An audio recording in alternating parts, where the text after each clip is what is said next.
Réinterpréter un véhicule historique de Renault, ça demande aussi un peu d'humilité. Cette R5, elle était absolument géniale. Je m'appelle Nicolas Jardin, j'ai 48 ans, je suis designer expert automobile.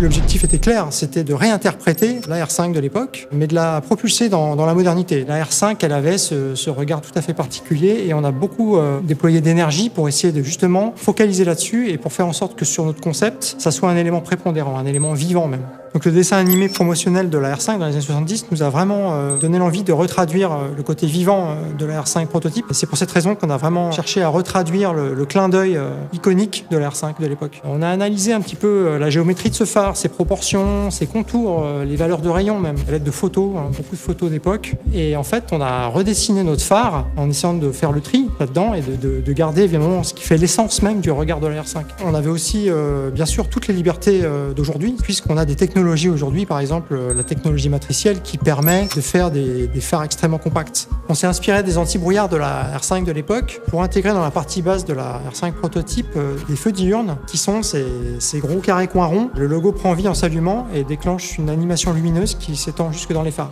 Et l'idée, c'était vraiment de la magnifier, mais de la moderniser. Et ça, je pense qu'on a réussi à le faire justement grâce à l'échange et au partage.